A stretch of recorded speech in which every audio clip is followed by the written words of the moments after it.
Welcome to the ITSPmagazine podcast network.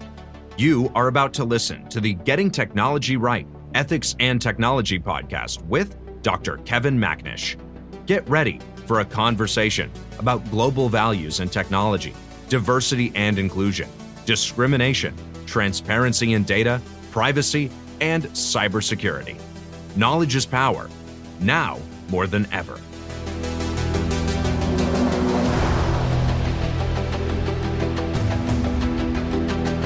Hello, and welcome to Getting Tech Right, the podcast about ethics and technology. My name is Kevin Macnish, and with me today is Olivia Gambelin, founder and CEO of Ethical Intelligence, to talk about consulting in technology ethics.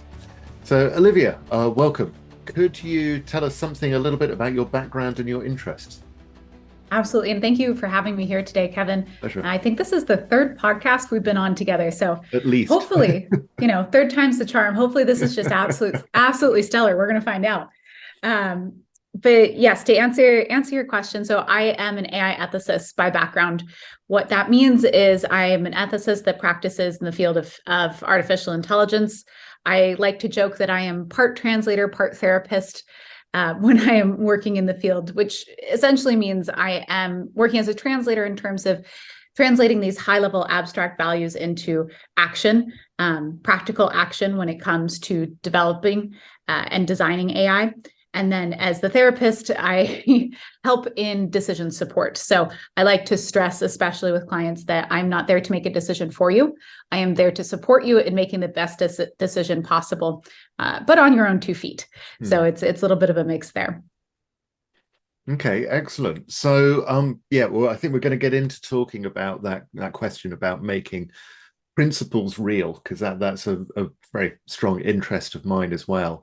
But before that, I think it'd be great if you could just talk a little bit about the general approach to ethics that your company takes, and particularly this notion of ethics as a service, which I've seen, on your website, and I've come across once or twice. It feels like it's a term that's sort of entering the general discussion rather than something that's been around for a while. So could you say what you mean by the term and how you operationalize that? Yeah, absolutely. And I can unpack a little bit more too about our specific approach at Ethical Intelligence, but I'll start with ethics as a service. So this term has existed probably about 2 years now. So it's still relatively new. It first came out in a paper out of Oxford's AI Ethics Institute.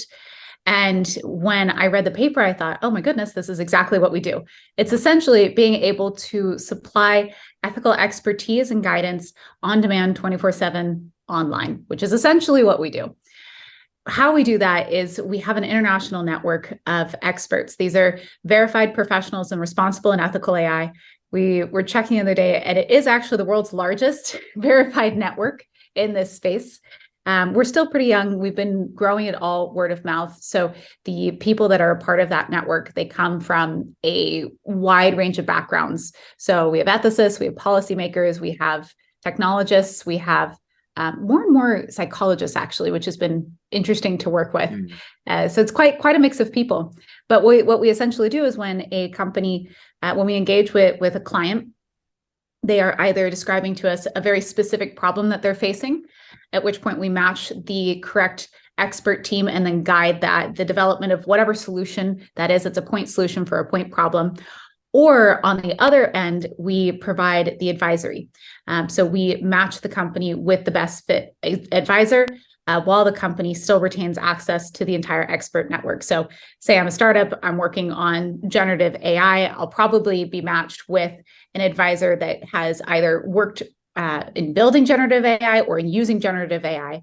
And then at the same time, when I have that ethics advisor, say I have a very specific question about bias in NLP data sets.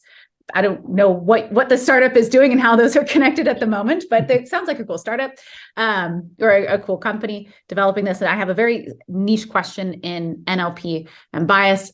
I can basically say, okay, I need an hour with someone with this expertise. we've got that in the network. We can match you and continue on with that advisory. So it's that on-demand aspect of all of the wide-ranging support needed when it comes to engaging in ethics, embedding ethics. So that's the ethics as a service part. I like to describe it as well as you hear as a service all the time, like mobility as a service, software as a service, finance as a service. All this really means is, again, that 24/7 access online, being able to engage with the services being provided. And in this case, the services is ethical expertise in our case. To dive in a little bit more too about our specific approach when it comes to ethics as a service, we tend to focus more on the operations and strategy of a company. We do work on the technology, but honestly, Kevin, 9 times out of 10, the root of the problem is not in the technology. It's actually in the governance of it or the team that's built the technology. So we ended up, maybe by default, we default towards the strategy and operations rather than the technology. But in the beginning, we were brought in for technical problems and kept ending up over in the governance and culture building. So we tend to focus more there. And the last little bit, we've got a specific focus on ethics as a tool for innovation.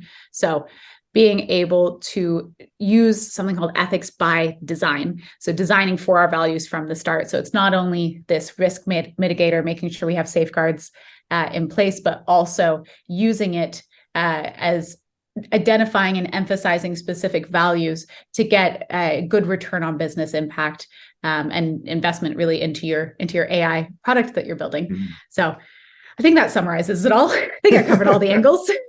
No, great. That's loads and loads to go on. I completely endorse what you're saying about the issues not being technical. In 9 out of 10 cases, it is almost always a cultural issue which is behind it.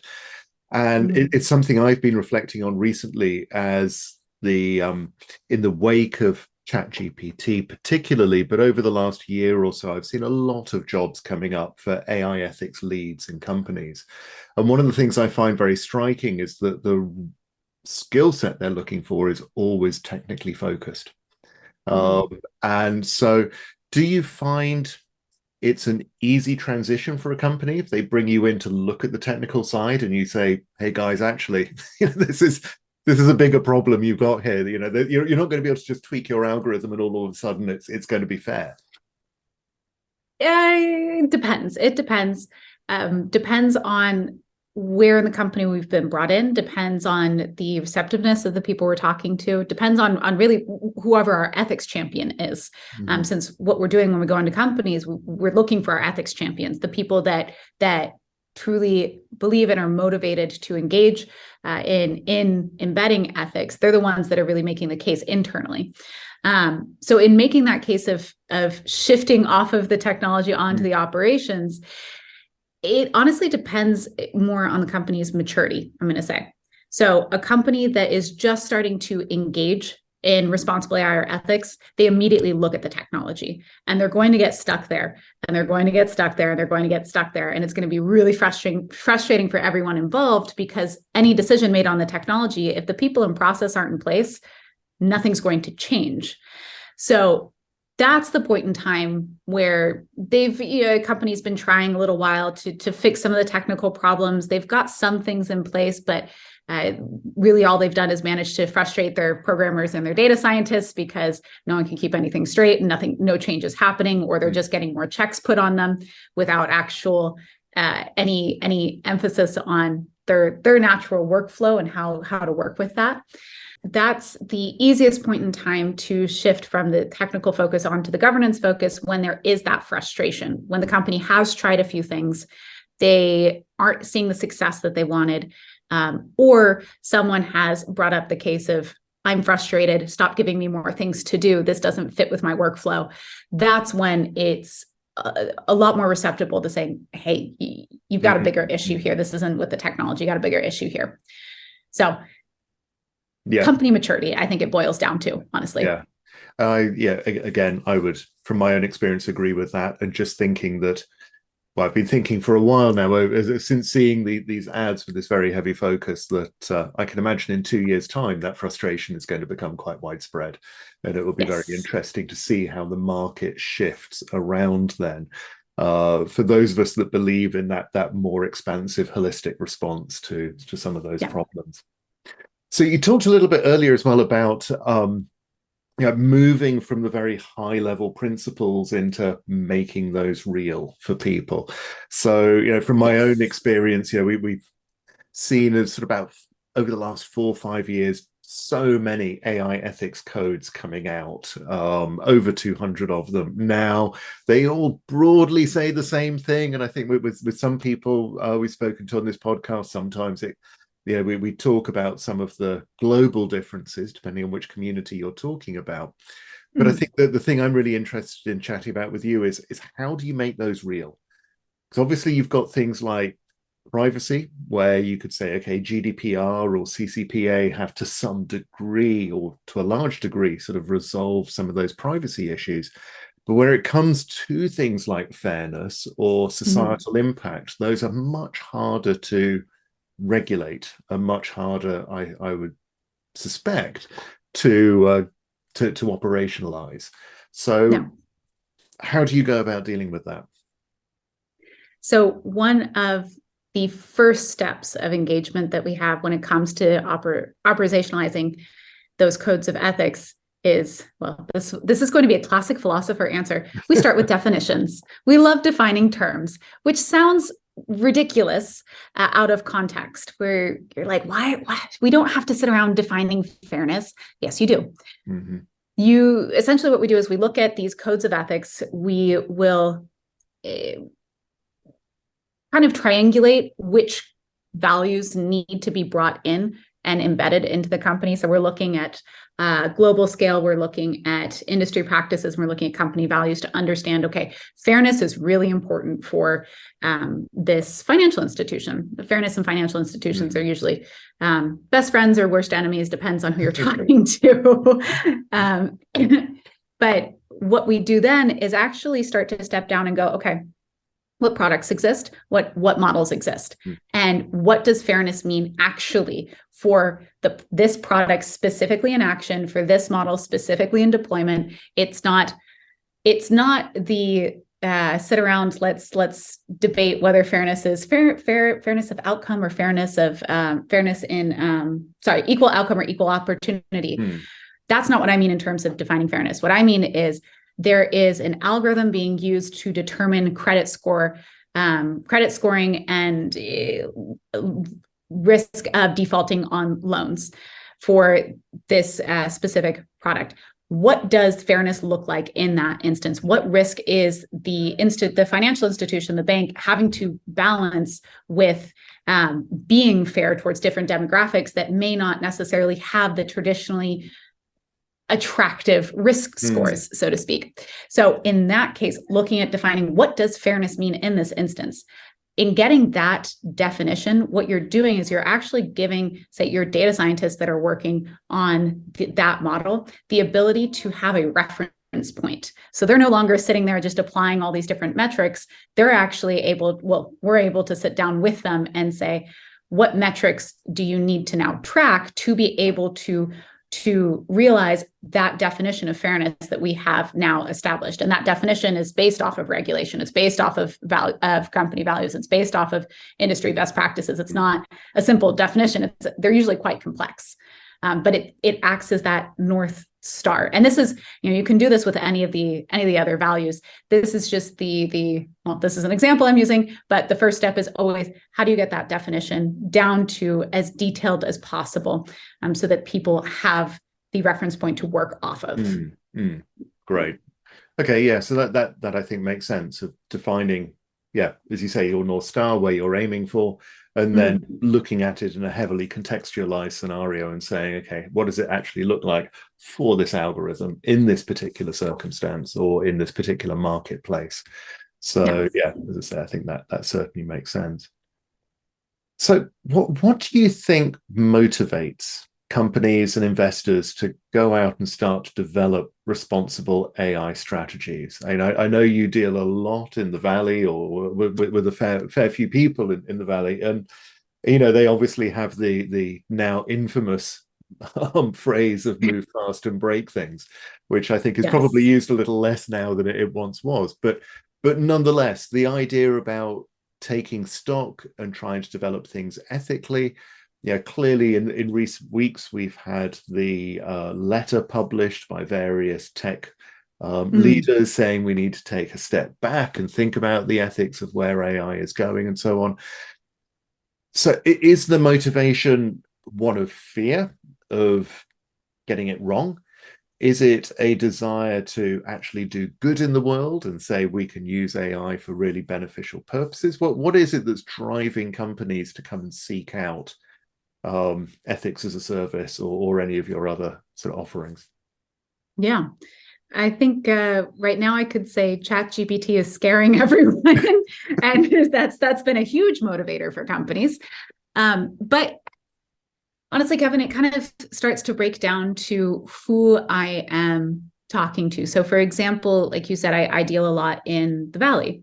And the Valley is comprised of startups and investors, and that ever-going give-take relationship between the two. When I am working with investors, they are very much working out of a place of fear. I'm primarily talking to them about de-risking their investment. Right. And that's because there has been enough problems and enough poor investment that it's a very easy case to make, to say, okay, if your startup does not deploy responsible practices and not build slow and move responsibly, no, build fast and build responsibly. Like we're still looking at the building responsibly, but we can still move fast with it because investors like speed. But if a company is not, if your startup, your portfolio companies are not deploying those responsible practices, you are taking on a significant, I think, it's looking at a risk indicator, it's something like a 45% increase in risk that you're taking on for your portfolio. So investors, definitely a place of fear. When it comes to startups, it's a bit of a mix. It kind of depends on the founders, and it depends on the space that they're operating in. So, and this also, I should say, this extends beyond startups and extends up into SMEs. Once you get back into the large enterprise section, then it's back to risk again. They always are motivated about not wanting to take on too much risk. But when it comes to startups and SMEs, the smaller end, you've got half that are looking to do good. They are almost intrinsically motivated to ensure that they are building from the ground up on ethical foundations. What usually happens is people that are motivated in this space come from an experience where they were in a position that did otherwise, or were witness to a misuse of technology. And so they saw the impact of it and they said, I'm not going to do that. These are people with very, very strong internal moral compasses, let's say. They have that motivation to do good. And so they're actively looking for solutions. Then you have the other half that are still operating out of a place of fear. And honestly, that half is far more driven to engage in ethics because it is a point of, I don't want to screw up and I don't want to mess everything up. I'm afraid that I'm doing something wrong and I don't know what I'm doing wrong.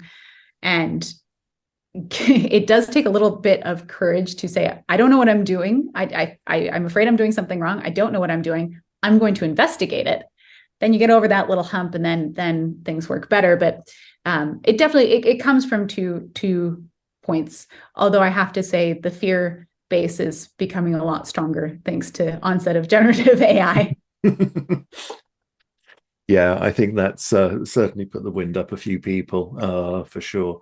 And I think it's been quite radically eye-opening for a lot of us, the difference that the generative AI has brought with it, and particularly the openness of ChatGPT, that now anyone can go in and use it.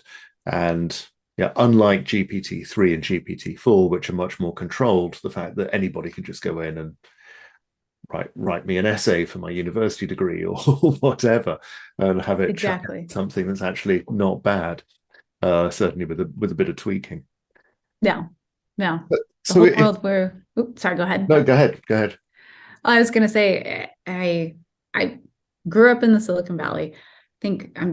I think people are tired of hearing me say that phrase, but sometimes I have to use it to preface what I'm saying. I grew up in the Silicon Valley, and part of growing up there is we're all used as guinea pigs. That area, we are the testers. We are the original data points that companies use to build their technology. And now with ChatGPT, this has been brought onto a global scale where we are all inside a giant experiment, and we are all the guinea pigs of OpenAI at this point. So it's a bit of a different scale. I once came across a great quote that engineering was social experimentation on a grand scale without any opportunity for most people to give consent. Yeah, sounds about right. I think in this particular case, as you say, it's exactly the same. It's just, in computing, the same thing is happening. We're finding, in many cases, this has been the case with social media, we're finding out what the problems are as they go. We're flying the plane, exactly. Yeah. And everything's on fire, and we're trying to figure out where the fire is coming from. But then nobody would have thought when social media started out that it was going to become a news feed, that it would become a platform for political opinions in the way that it has, and so on. And so I think as the technology changes, as the use changes, then it's not surprising that the ethics are going to morph as well, I think, as to what are the issues and what needs to be facing. Okay, so if that's the companies that are sort of coming to you, I have a suspicion that there are probably a lot more that are not, that just don't see it. So what do you think is the best way of reaching those companies that just don't get it? So companies that may have very insular policies. I'm thinking of companies that are very anti-whistleblowing, and then they get caught in the press for doing something embarrassing or whatever else. There's clearly a move with a lot of companies to say, if we keep our heads down, we're not going to be the test cases. We're not going to be the ones to get it wrong. So how to reach those companies, do you think? Well, it comes down to pressure and what's going to motivate them. So I guess I could say I advocate for really a two-prong approach. And this is not anything one individual can do on their own, but something that they can contribute to. One point of pressure is market pressure. We, as people, technology is not something that happens to us. We are agents of control. We can make decisions on what kind of technology, for the most part, we can make decisions on what kind of technology we engage with. And so we can, as a market, push back and say, we're not going to stand for that. Instead of just saying, another data breach, we can push back. So market pressure on one point, and I have to say the younger generations are doing a fantastic job of this, you call it, voting, I think voting with your feet, where they will choose one platform over another in a highly competitive market based off of their values. So we are seeing the younger generations start to put that pressure onto companies. And then the other direction is actually in procurement. So requiring ethics, due diligence, and checks in the procurement process, that's going to force companies to care enough to actually meet those due diligence checks. And thankfully, I am seeing and have worked on the due diligence of procurement development around responsible AI, around ethics. So that is an area that is actively being developed. And I guess in this point, I would stress to the larger companies, especially ones that have vast amounts of procurement that they undergo. The technology that you are procuring, the software that you are bringing in-house, you need to know the values, because those values are now your own, whether you like it or not, or whether you know them or not. And that's why that ethical check in the due diligence process is essential. So those 2 points of pressure are really going to make a change, because that is really financial pressure, what it's going to come down to. It's going to come down to that commercial pressure. I guess as an ethicist also, beyond these 2 points of pressure, as an ethicist, what I am trying to do is speak very clearly now about how you work with an ethicist. So instead of, and recently I've changed a lot of my, I give a lot of talks and things, a lot of my personal messaging from you should work with an ethicist to here is specifically the kind of questions you will ask your ethicist that you engage with and how that ethicist will help you and what impact will come from working with that ethicist. So being much more concrete instead of just saying you should work with an ethicist. So making that narrative that this isn't something that is kind of cool to have and a couple people have, and more of you are behind the curve if you do not have. Yeah. I think that's a great point. And I think that's something which ethics at the best of times can be quite nebulous. And so, yes, to be able to, as you say, put some concrete on that and make it more firm and clearer for people is always going to be helpful. Yes. So yeah, excellent. Thanks. So I've been distracted because my dog's just come into the room now. So you can only just see an ear, but yeah. Anyway. Perfect distraction. Yes, exactly. So we don't have much time left, but I just wanted to say, is there anything that we've not covered that you'd like to speak about, or that we could that you think would be worth discussing?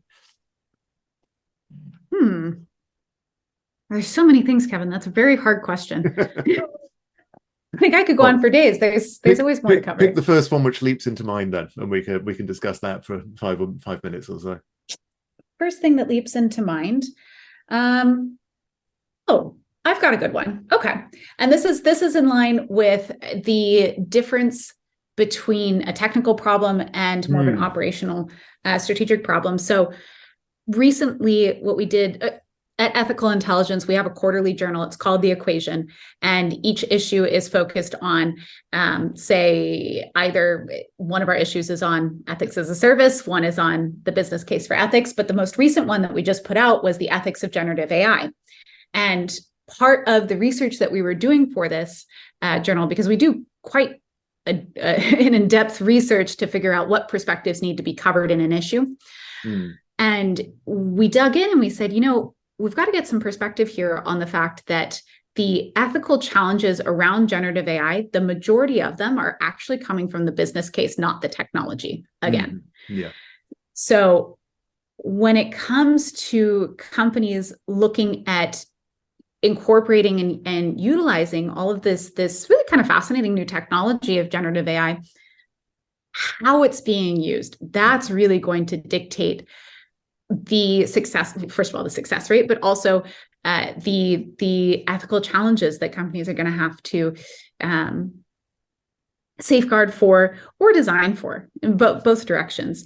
But just the stress there where you can have the same generative, let's say large language model, you can have the same large language model applied in 2 different use cases. And in one use case, it is highly functioning. It's a great tool. The people accessing it are able to produce higher quality work. And in the other use case, the exact same large language model in a different business use case has now cost someone, say, their life. And this is the difference between using ChatGPT as a way to overcome writer's block when it comes to producing blogs for your company, versus using ChatGPT as a medical device, which it should not be used for. So it's very, very different. And it's the same large language model being used in both of these cases. And the ethical challenges are not in the technology. They stem from how the technology has been built, but they actually exist in the business case.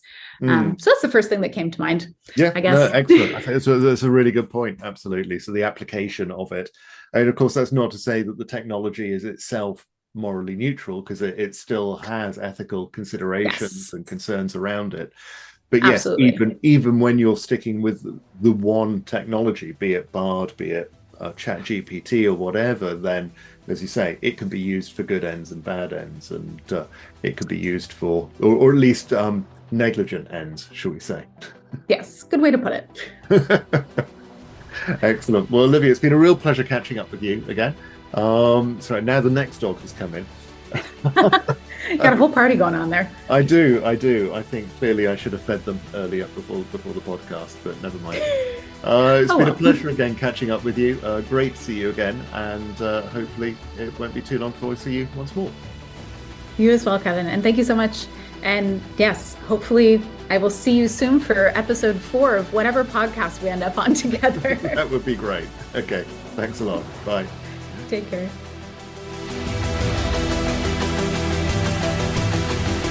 We hope you enjoyed this episode of the Getting Technology Right, Ethics and Technology podcast with Dr. Kevin Macnish, part of the ITSPmagazine podcast network.